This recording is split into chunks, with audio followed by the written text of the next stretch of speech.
Okay, today's webinar is the 2015 STC Salary Database, utilizing the information in key trends. And our presenter is Michael Becker. Michael, it's all yours. All right, thank you, Deborah. I appreciate everyone joining the session today. The purpose of this webinar is basically to go over the report itself. It's very, very data intensive, so we want to provide a platform where we can show you the best way to utilize the data and also allow you then to ask some questions. There is a decent amount of data that we're showing in here, but I'm not going to go through and read all these different data tables. You know, that's not fun for anybody, myself nor you. So a lot of it is going to be focused on, you know, here's a data table, here's what you should be looking at, and kind of doing an exercise in that manner. There will be data in here, but as Deborah had mentioned, that will be sent out to you later. So if you miss something, that will be provided to you later. So don't worry about it if there's a number you're trying to get and we go a little bit too fast for you to get all the information you want. So you will have access to that later. This is the first year that Industry Insights, the company I work for, compiled the numbers for this particular study. You know, we want to just kind of go through some of the things that will be presented here today. First, we'll go over about who Industry Insights is and the Salary Database report.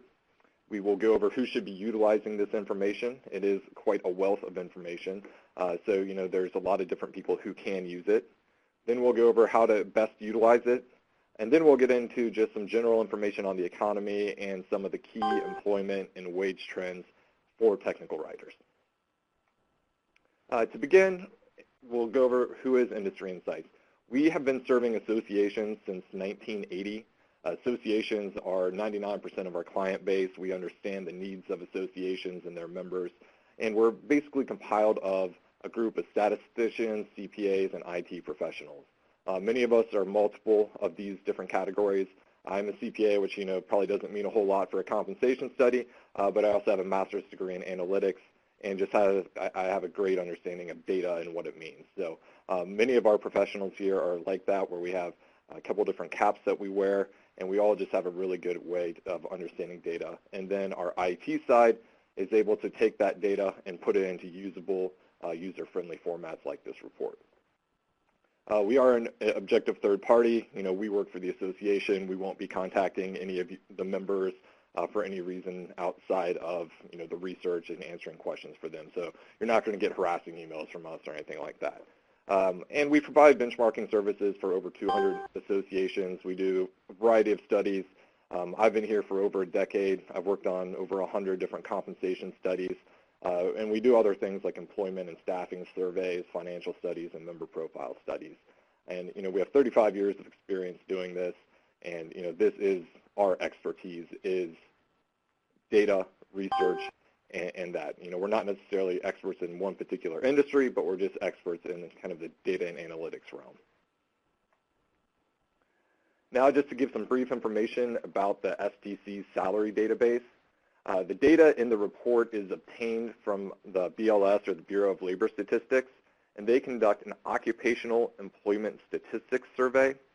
And what that is they send out a survey to a bunch of different companies, and they do it every 6 months, and they collect data from, I think they have about 1.2 million respondents go into the data that's provided each year. So the data is collected from the prior year. You know, the data in this report is based on 2014 data that was collected last year. Then they make that available in May, and then we create the report and compile that for STC. It includes over 800 occupations are collected. It includes certain employee types like self-employed individuals or those who are working for a family business as a family member, just because they can skew the data a little bit. You know, whether it's higher pay or lower pay, they just are not included in the survey responses. So the BLS just kicks them out and, you know, works with the core of the occupation. And the survey itself is generally completed by HR personnel at the company. And this is important just because self-reporting, sometimes, you know, that information can be skewed.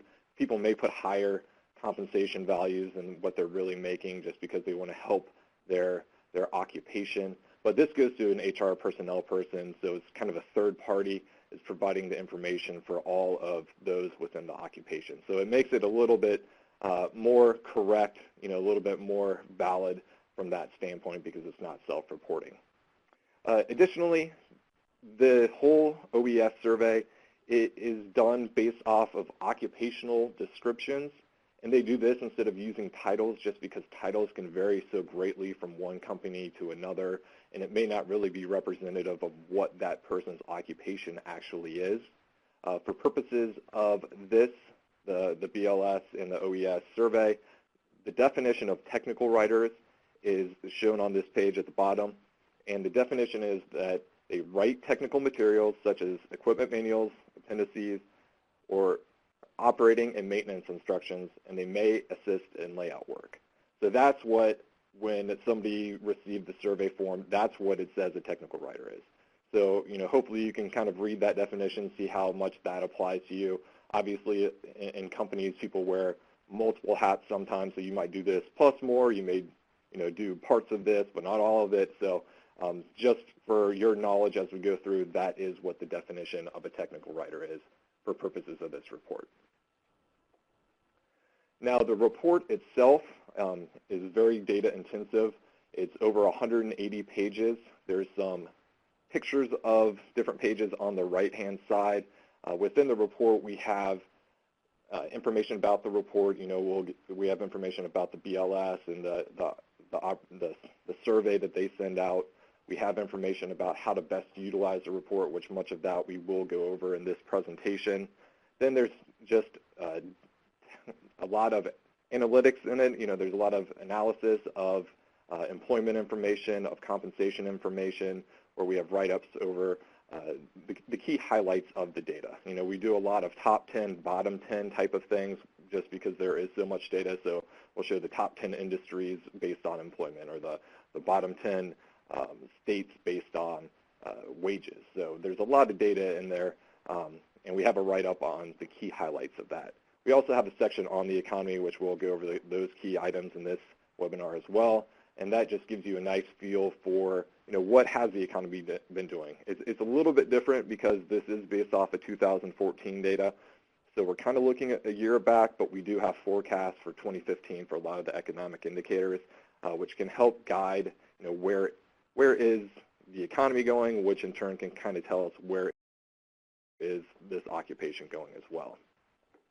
Within the report, there's a lot of different data types. We do breakouts by geography on a state level basis, metropolitan area basis, combined metropolitan areas.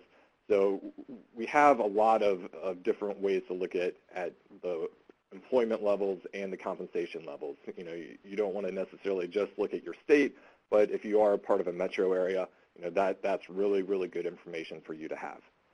And in the report itself, the table of contents is clickable. So if you have the report and you want to jump to a specific area, you can just click on the table of contents link and it'll take you right to it, so you don't have to scroll through all the different pages, and you can go exactly to where you want. Additionally, within the report, we do things like industry classification, which is based off of NAICS codes. For those of you not familiar with NAICS codes, what that is, it's just a governmental way of classifying different types of industries. There's 2-digit level NAICS, 3-digit, 4-digit, and 5-digit. And the way it works is the 2-digit is the broadest type of industry. So for instance, a 2-digit NAICS code would be NAICS code 51, which is just for information. And then once you get to larger digits, it starts narrowing in on specific fields within that. So a 3-digit would be 511, which is publishing industries within information.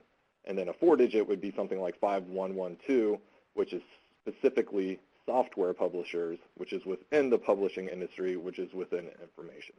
So you're able to get a lot of information, from a very broad perspective with 2-digit NAICS codes when you're looking at industry information, to a very granular industry by looking at the 4- and 5-digit NAICS codes. So, there's a lot of ways to look at the data. Then we showed the data by profession.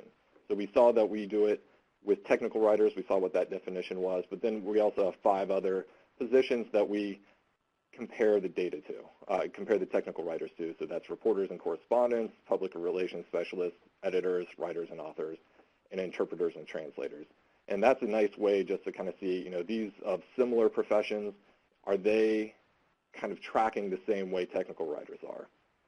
How is their pay increasing over the last 5 years versus that of technical writers? Are they pretty similar, or are there big variations within these different professions? So now I want to go over who should be using this information. We're kind of in the age of data where everybody hears about big data and this and that and utilizing information. And this is a way for you to do that without doing a whole lot of work. This is kind of done for you. You can just grab this report, look through stuff, and learn some new insights about your occupation. So the first people who could use this data are those who are kind of new to the industry, if they're a job seeker, if they're looking just to get into this profession from a different profession. And what they can do is they can look to see, which geographic regions and industries have the highest and lowest level of employment. Because if you're trying to get into the industry, you may not want to get into, if you want to get into a particular industry, you may not want to get into one that does not have a lot of employment or has been seeing a whole lot of downturn in employment. So if you like a couple different areas, you may want to look at the one that has the highest employment level and is growing. You also want to take a look at how much should you expect to be paid. People going into college, they should have a good idea of, if I like technical writing, what is my future pay going to be? And this is a nice way for that to happen. Or if you're switching complete jobs, you're going from something completely different into technical writing, you'll have a good idea of how much you would expect to make. Additionally, employees are a great group that can use this report because you're able to use it, and I'll show you how to do this, to determine if you're being paid fairly. That's a big concern for everybody in every industry. Are you getting paid what you're worth?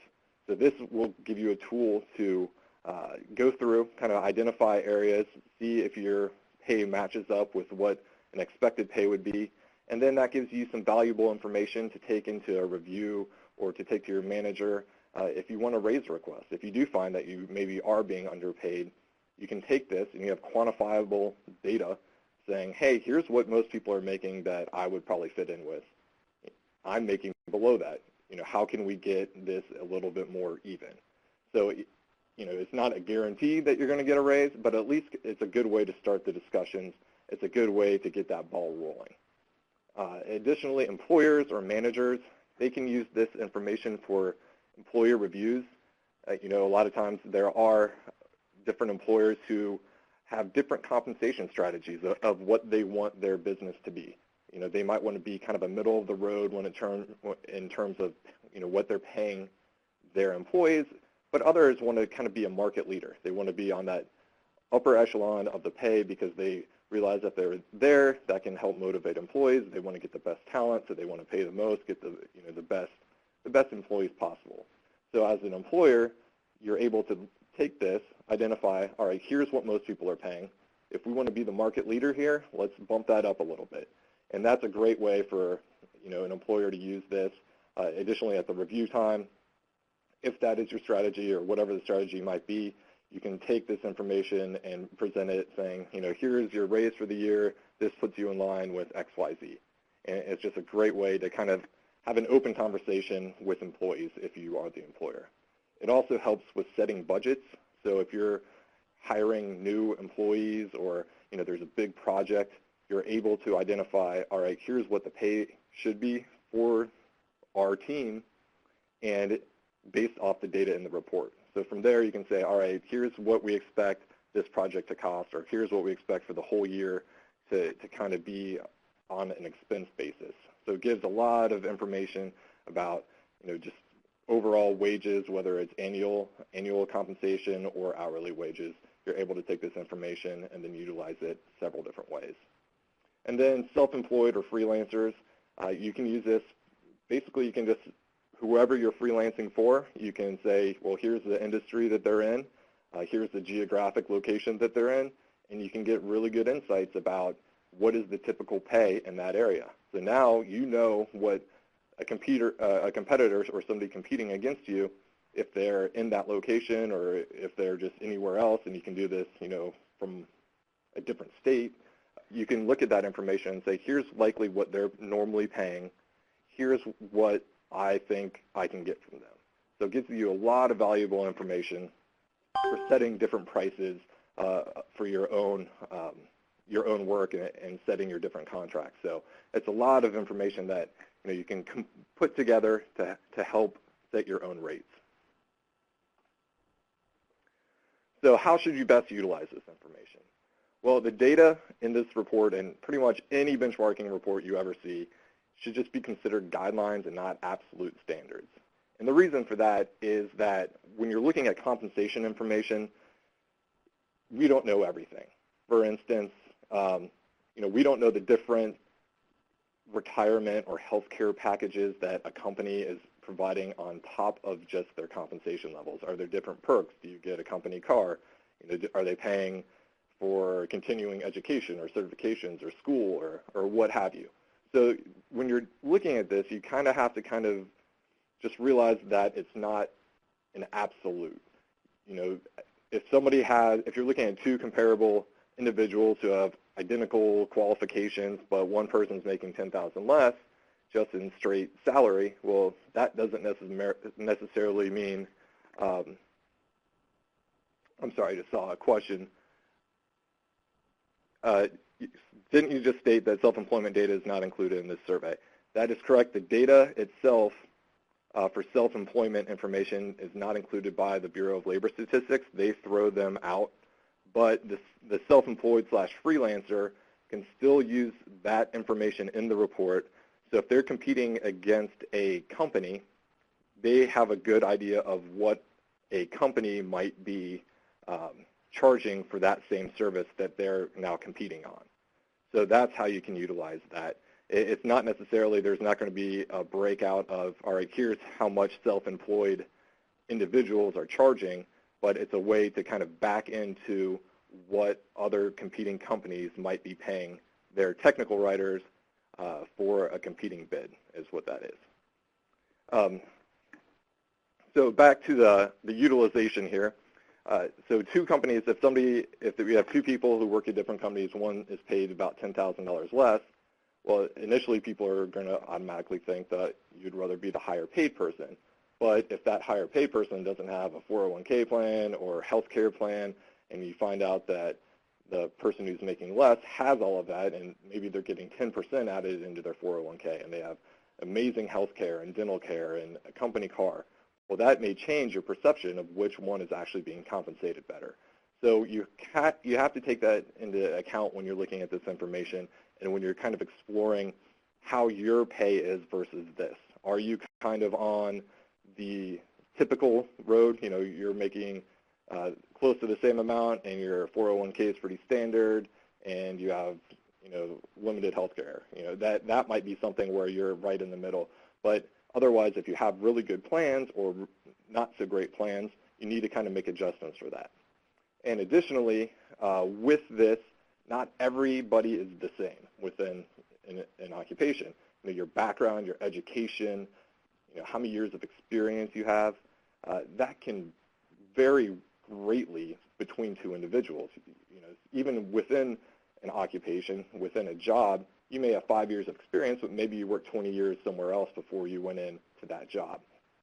So there's a lot of things that you need to take into account. And with this survey that the BLS does, they don't ask for education and background and experience or anything like that. They're just getting straight pay numbers and employment numbers, and that's it. So from that standpoint, you kind of have to take it as it is. This is the best data that we have. So when you're reviewing it, just keep that in mind. It's still really good data, and it's really good benchmarking data. It's just that if there are variances between what you're paid and what's being shown in here, it's not necessarily good or bad. You just need to kind of reevaluate to see maybe are you making this up elsewhere if you're not being paid as much as it says in here, or is it because you just aren't being paid as much as you should? Are there other plans and other perks that you have, or is it a matter of just being kind of underpaid? So just keep that in mind as you review this report as we go through the webinar. So we have 7 steps of how to best utilize the information. And this is included in the report itself. So if you want more detail, this is kind of a brief overview of the best way to do it. But there is more detail in the report and goes into some more explanations. But the first thing you want to do is calculate your own wages in the same way that the survey calculates the wages. And that on the survey form, it's just defined as straight time gross pay exclusive of premium pay. So it's pretty straightforward. Figure out what your wages are. If you have those other 401k plans and health care or premium pay, don't include that in it. So then what you want to do is you have that number. You want to assess how you compare to what I call a typical technical writer. And that is a tough thing to kind of define. But you guys are in the profession. You have peers that you know, you're members of STC, and you know other people outside of your work who are also technical writers. So just kind of, you have a good understanding of who these technical writers are, what's their experience, what's their backgrounds, what's their education level, are there certifications. So you have a pretty good idea of, your profession, much more than I would or somebody else outside of it. So you have a good idea of what kind of the average technical writer probably is, what their background is, what their experience is, what their education is. So just kind of keep that in mind as you go through the report and the numbers. So then we show lots of different types of data. We show data at the 10th and 25th percentile. And for those who may need a little refresher in math, that's when you line data up in a big row from highest highest on the top, lowest to the bottom. If you dissect it by 10 groups of, into 10 different pieces, that's a 10th percentile or a decile. If you do it into groups of 4, where you break it into 4 even parts, that's a quartile, which would be the 25th percentile. So that's kind of how that is. And so the 10th and 25th percentile are kind of lower numbers on that scale. And the people who would want to use the 10th and 25th percentile would be those pretty new to the industry. Maybe you only have a couple years of experience. You have you have a bachelor's degree, but you don't have a lot of experience. The 10th and 25th percentile is probably the best place for you to kind of look at these numbers, because that is kind of the lower side of the pay scale, but that's where you should be with that much experience. If you have decades of experience and you have advanced degrees and certifications, and you manage teams and all that, the 75th and 90th percentile is probably your best bet, because these are the highest paid people in the industries or for the occupation. So looking at those, that's where you should be. You have a lot of experience. You know what you're doing. You're not going to make the same mistakes the younger people are going to make, and you've kind of earned the right for additional compensation. So when you're reviewing this, if you have those kind of credentials, the 75th and 90th percentiles are really where you want to kind of focus on. And if you're right in the middle, if you're 10, 15 or so years into the profession, you want to look at the average and the median. Those are those midpoints that are kind of aligns right with where you are compared to your peers. You might be right in the middle in terms of experience, right in the middle in terms of education, so you want to look right in the middle on these different compensation numbers. So that's where you should keep your focus if you're kind of that typical technical writer. And really, depending on your own individual situation, you may need to adjust what I just kind of went over. For instance, if you are, have decades of experience somewhere else, and then you move over into the profession, or if you have only a few years of experience and you have lots of different advanced degrees, you may need to move things up or down accordingly, because you might not fit directly into the middle mold or a brand new person mold. So you need to adjust that a little bit based off your own circumstances. And when you do that, just be honest with yourself. Everybody wants to think they're probably worth a little more than they are. I like to think I'm worth more than I'm paid. I'm sure we all do. But when it comes down to it, you just need to be honest with yourself, because if you go through the report, do an analysis, and take it to your manager and say, hey, I am severely underpaid, and you're saying you should be making the 90th percentile, and you've only been there for 5 years, they're not going to think that's a very valid reason. They'll want to see what you did, and if you can't really justify it, you shouldn't be showing it to them. So just be honest when you do it. Make sure that you are looking at the right areas and making correct adjustments. And make sure you can at least defend what you're doing if you take it to a manager or an employer. So once you've kind of compared yourself, you need to then kind of evaluate what's the purpose of looking at this data. You know, do you want to move into a new field? Are you considering a new job or a new job in a different state? Or do you just want to judge if you're being fairly compensated?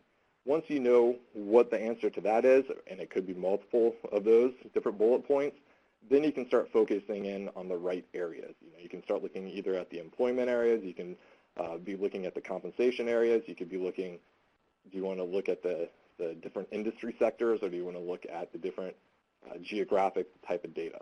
So once you kind of answered question, number 3, why are you looking at this, then that kind of takes you to the right places of the report. So once that's done, we recommend reading the economic overview and report highlights, which are located in the executive summary. And the reason for that is just because the economy definitely can affect pay levels of every occupation. Certain occupations more so than others, depending on how the economy is rolling. But it's just a good overview to see, all right, here's what's happened, here's what's kind of being forecasted for the next year, and here's just the overall health of the economy. It's just a nice lead in to then kind of understanding any trend data that you might see in the report that you're looking at, and it just gives a good overview to get started into the actual data analysis. Next, you want to narrow in on the industry and geographic areas that apply most to you. So if I'm out of Columbus, Ohio, and I work in a research field. So what I would want to do is go to the NAICS code that would be most granular to research. So if there's a 5-digit code, I want to use the 5-digit code. If there's not one that fits my profession, I want to go to the 4-digit. If that doesn't exist, I'll go to the 3-digit. But you want to go as far granular down as you can possibly be, because that's most indicative of your personal situation. Then with that, you want to look at your geographic location. So out of Columbus is the metropolitan area. I know that exists as an MSA, so that's where I want to go.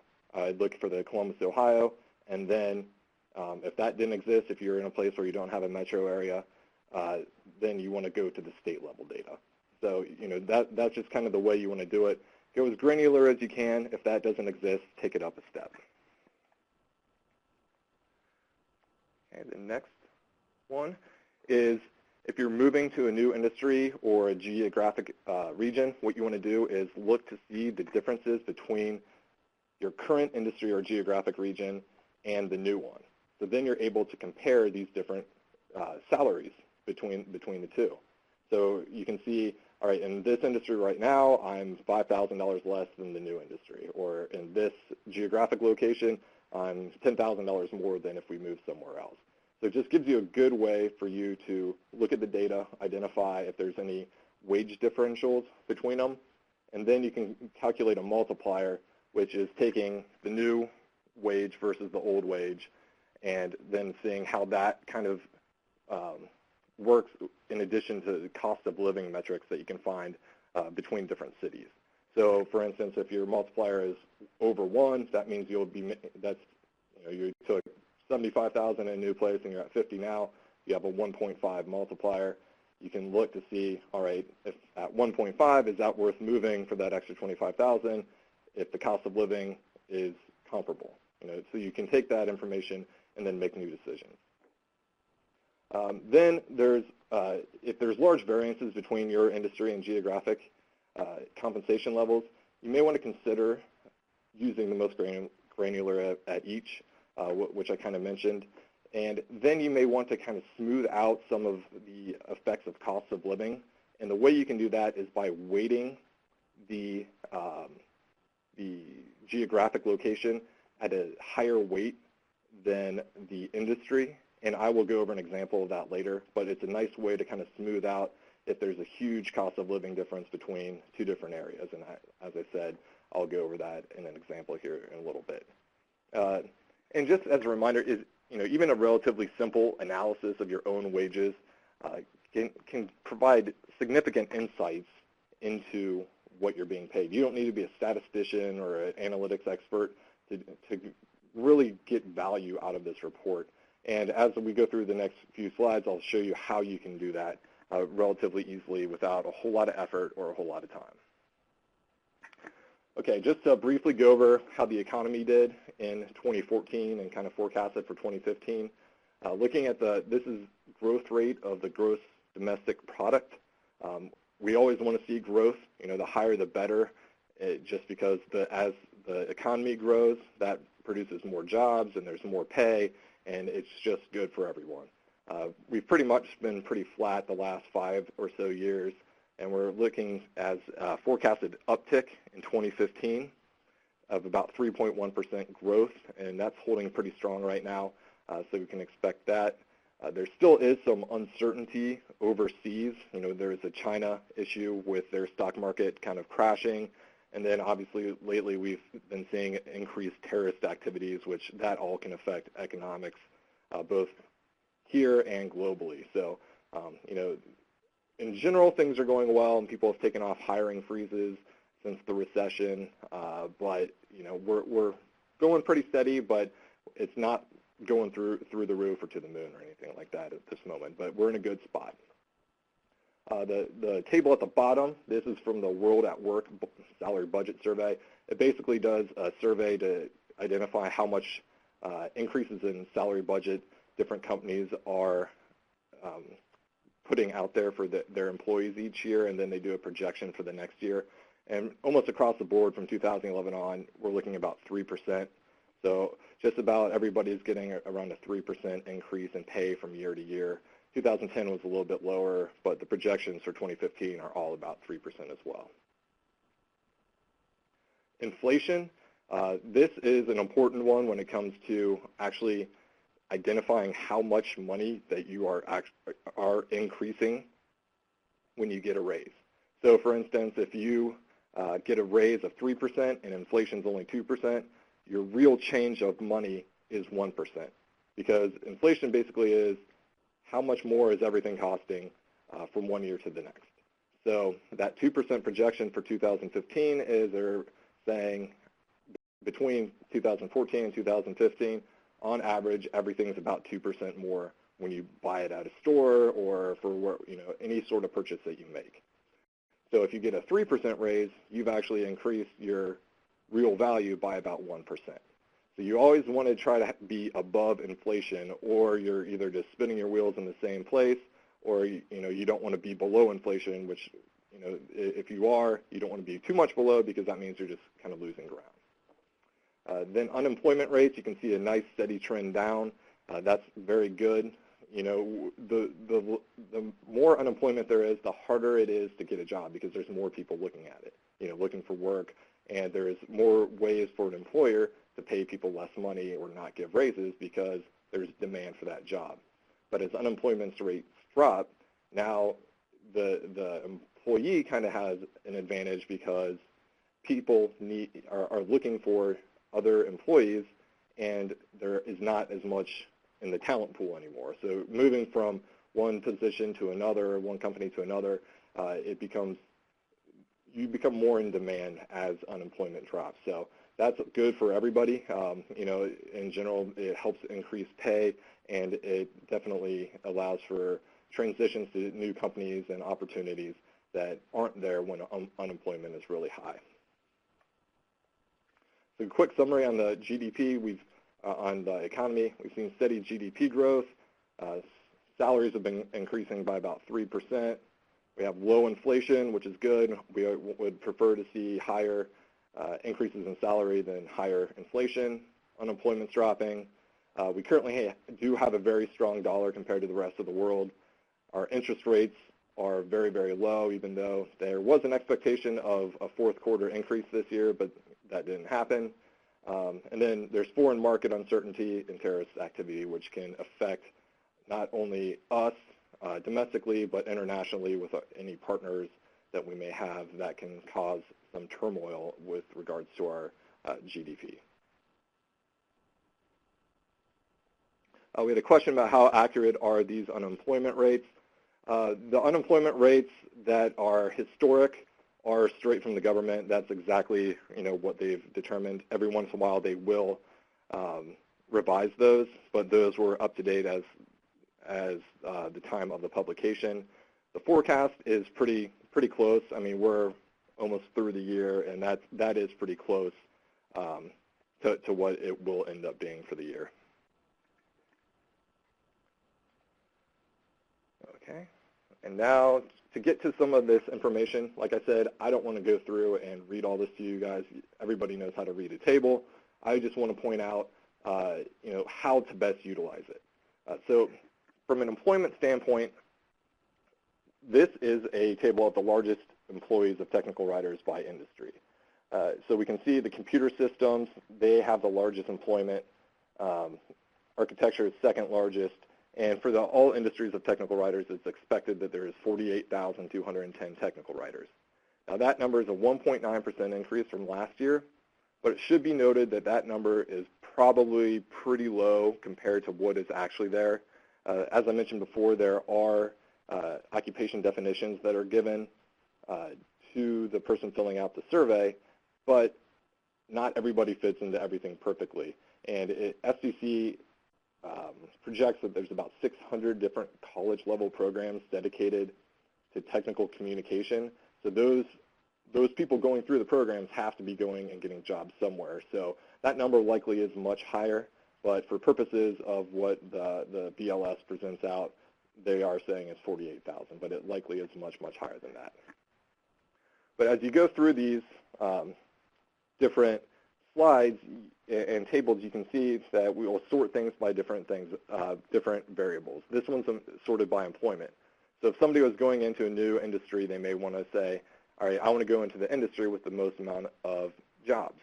But that's not necessarily what you want to do. What you want to do is actually look at the number change from the prior year. So for instance, on the third line where it says architectural, engineering, and related services, we can see they're the second largest industry, but they actually saw a drop in employment from the prior year. So what you don't want to do is necessarily go into industries that are falling off. And we'll get into a couple of the largest and biggest drops versus in the industry in different geographic areas. But so as you go through this, though, you don't want to just focus on size of the industry. You want to focus on how is it moving. There are some ways, though, that a drop could be a good thing. If baby boomers are falling off in the industry and now they actually need more people, so you could see a big drop from one industry to another, and that could actually end up being an opportunity for you. So if you see a drop, it is a red flag, but that industry should not be written off or for your searches. It should just be looked into a little more. You still want to kind of put your toe in the water, see if there are a lot of job offerings within that industry, because it could be an opportunity where baby boomers are finally retiring and moving out of that industry.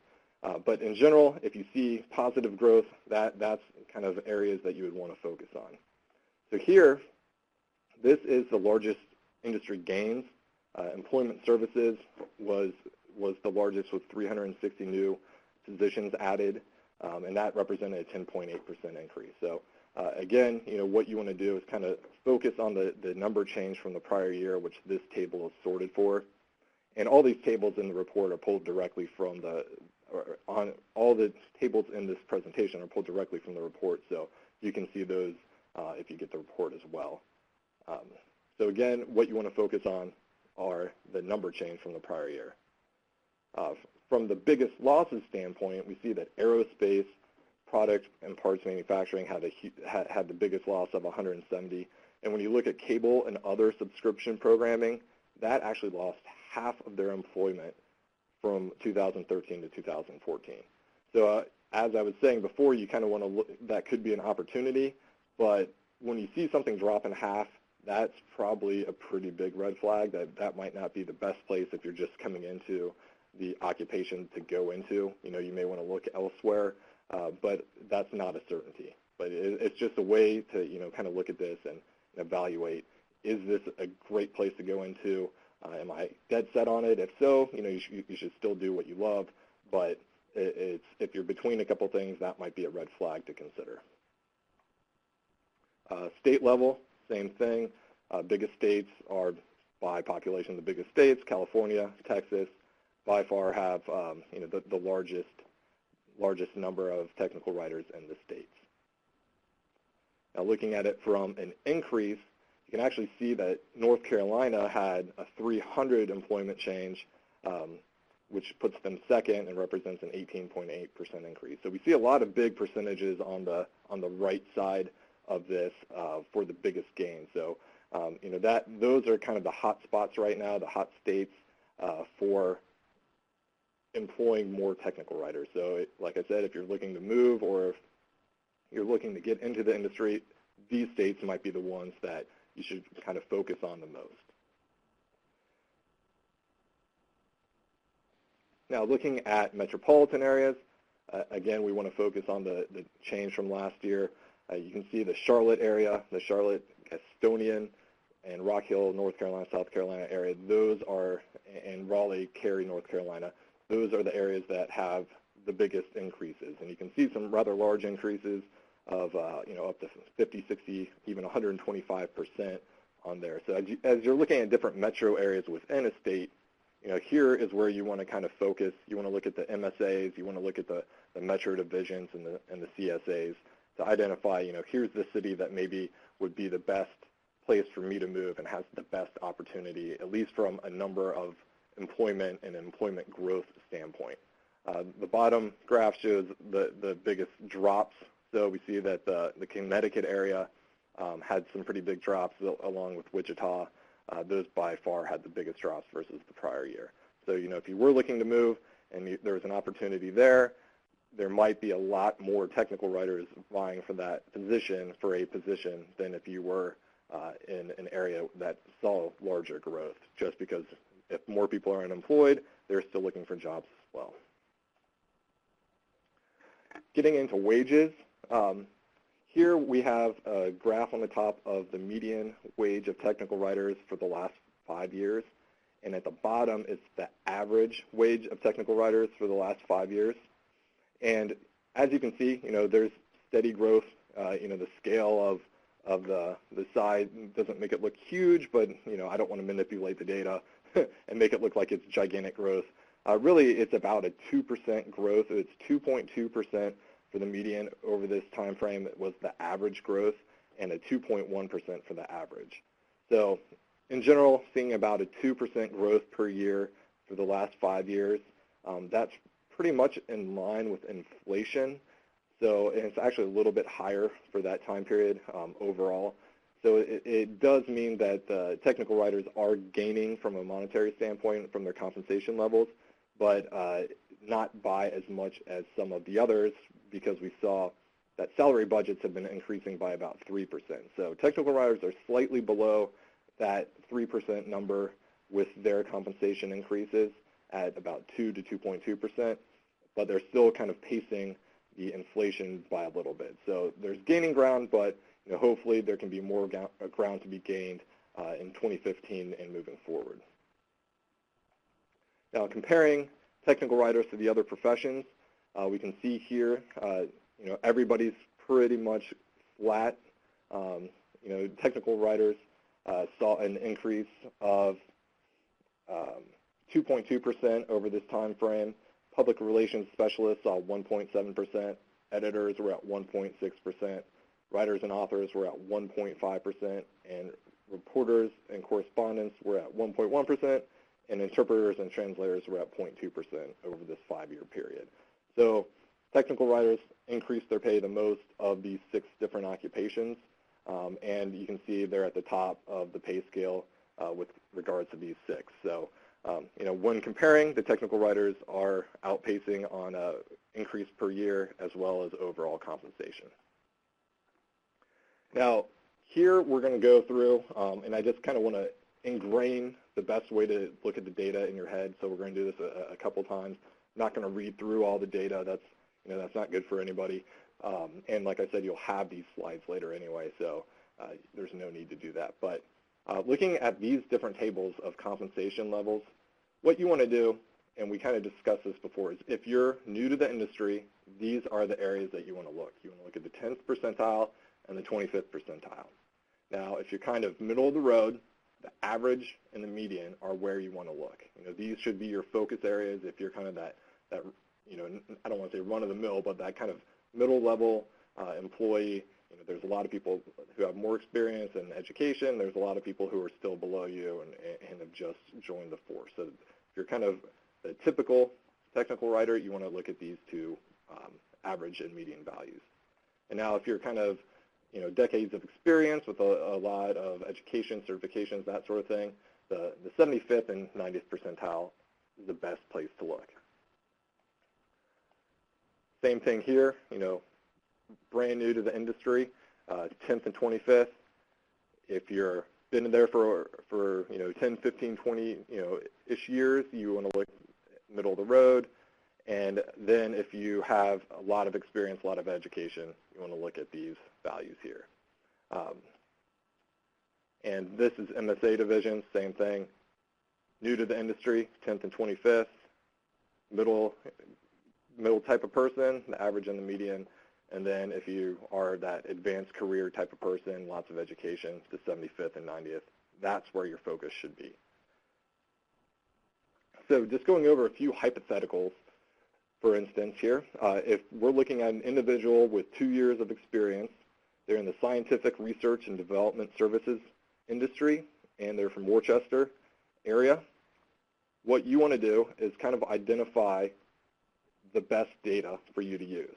So here I pulled in that industry and that geographic location, and I've highlighted the area that we want to look at. 2 years of experience, still very new. They're not brand new entry, which would be the 5th percentile or 1 percentile. They've been there a couple of years, so 10th percentile is really where they want to look. So here I have it highlighted, and then what you want to do, just to get the easiest way to get a number of your expected wage rate, you just take those two numbers, add them together, and then average it. So if you take the $46,000 and the $59,000, you get a $52,620 expected pay based off of industry and based off of geographic location. So super easy to do. That takes finding your industry and your MSA location, and that's it. Add them together, average it, and now you have a number. How do you compare to that? If it's a lot more than what you're making, this is very easy math. You just take it to your manager and say, hey, I think I deserve a raise, or you can show them what you did. It's 2 steps. And then if you're making above that, maybe you can think, hey, I'm being paid well for my position. Maybe they are a market leader when it comes to compensation levels, and you could feel good about yourself if you're seeing that you are being paid more than what you would expect. So second hypothetical here is if somebody's 15 to 20 years of experience, they have an advanced degree in certifications, they work in the federal executive branch, and they're in the San Diego, Carlsbad, San Marcos, California metropolitan area. So again, what you want to do is pull in that industry and that geographic location. Here, they're probably in between the 75th and 90th percentile. You may not fall directly on a percentile basis. And what I want to show here is what you can do is you can take, if you think you fall between the 75th and the 90th percentile, you can average those together and then get a new number. So if you look at the industry, the 75th percentile is at 90,900, and the 90th is 103,000. So if you average those, you get 96,955. The same for the location. It's a 97,400 and 115,550. If you average those, you get 106,475. Now you can take those, average them together, and get basically here is our 87.5 percentile metric that we've just created by taking the average of the 75th and the 90th for those. So you average those together, and your expected pay would be $101,715. So again, we're doing very easy math here. It's just addition and division, or really just averaging amongst different data points. So pretty easy to do. Then I had mentioned that there's a way where you could weight it by location. So if the San Diego location that we were looking at, the values there are much more than that industry. You have a $7,000 difference on the 75th percentile, and at the 90th percentile, it's $12,000 difference. So we're looking at the same person, but this person says, you know what, I'm in a very expensive part of the world. My cost of living is high. Let me weight this a little bit. So if you want to weight it, you do the exact same thing we did before, but this person, they're saying the industry should only be worth 25% of that pay that I'm creating, that expected pay. And the location should be 75% because it is a higher cost of living. So I think the location should deserve, the 75% weight. The industry should just deserve the 25% weight. So you do your average again to get that 87.5 percentile where we, average out the 75th and 90th percentile. And then for the industry, we multiply it by 0.25, and for the location, we multiply it by 0.75. Then on this one, we just add those two together because we've already done our averaging. When you do the weight, you don't do another average, you just add them together. So by doing the weighting, we can see that the expected pay went from $101,000 to $104,000 because we said the location was worth more and should be considered more important than the industry because it's such a high cost of living. So, if you do some simple things like this, obviously you can play around with what you feel would be the best, but, you can do a lot of analysis without much work. You're able to do simple math, figure out different things. And just to recap, everyone can use this data from employers to employees to freelancers and people coming into the occupation. And I realize there's lots of data to sort through, geographic region, by different industries, by different sub-industries within those industries. But hopefully we went through a lot of different ways where you can just hone in on the most granular component of each, and that's what you really want to focus on. So just narrow in on those most granular areas, and then just be honest with yourself. Like I said, you can manipulate this information however you want to your advantage, but if you take it to an employer or a manager and it doesn't make sense, that's not a good situation. They're probably not going to be thrilled with your analysis. So just be honest with yourself and explain what you did and just say, hey, here's what I did, here's what I feel my pay should be, here's maybe what it is, and just get that ball rolling to get that discussion going. And you have quantifiable data to back you up. So it's a very valuable report that can provide a lot of insights and can get conversations started. And lastly, the data should be considered guidelines. As we mentioned, everybody has different backgrounds. Every employer offers different packages. So don't necessarily think that a variance between what you make and what is being shown from your analysis is good or bad. Just scrutinize a little bit more. Kind of re-reflect on what you did. See if you have different retirement packages than what you consider typical amongst your peers. If you have different health care, if you have different perks, just take all that into consideration when you kind of evaluate where your compensation stands versus that of your analysis from the report. And now we can open it up for questions. We have 5 minutes here. If we run a little long, that's no problem for me. And if you have additional questions outside of this, you can contact me directly. I have my email address and my phone number up there as well.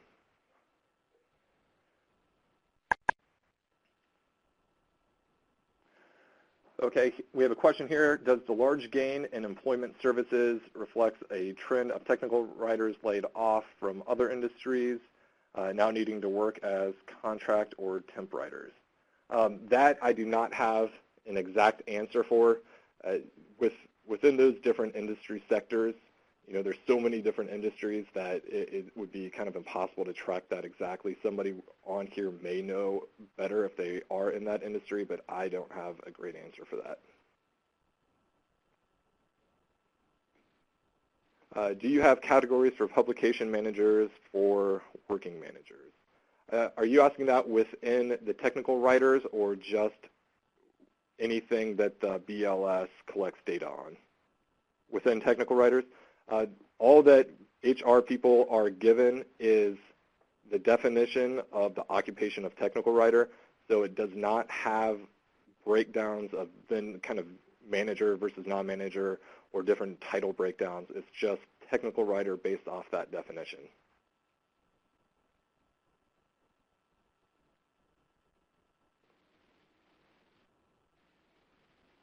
Is government employment included in this survey?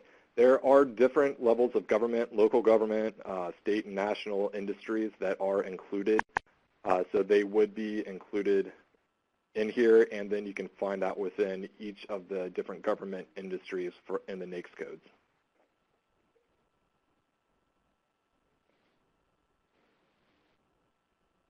Are GSA rates included? Just so I'm clear, can you define GSA for me? I don't want to make any assumptions.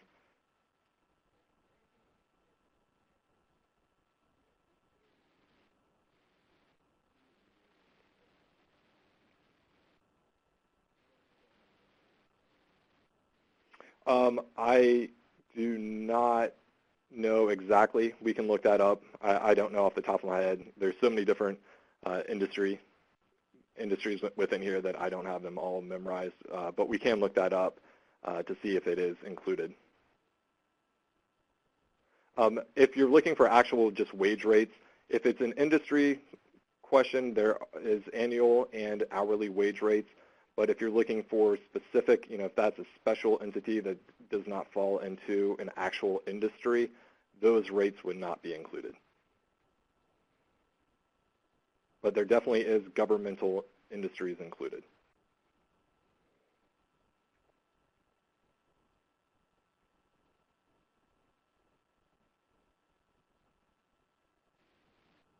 Okay, if they're classified by NAICS, they should be in here. How do we get to the survey? The survey itself is actually just distributed by the BLS. You could probably go on their website and find where it is.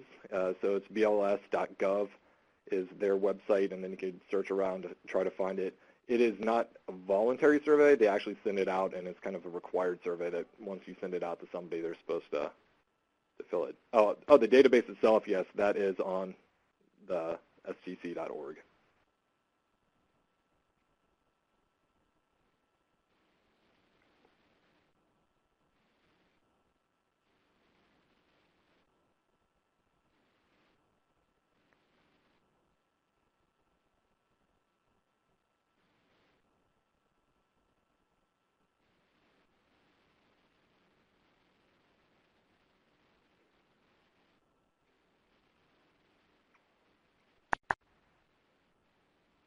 You're very welcome.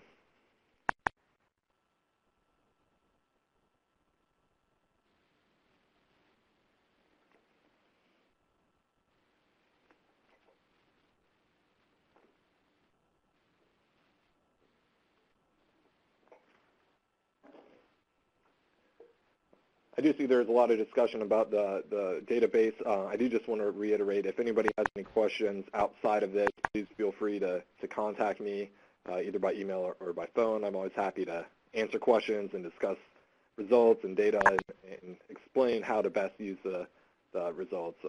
So please feel free to contact me if you have any additional questions.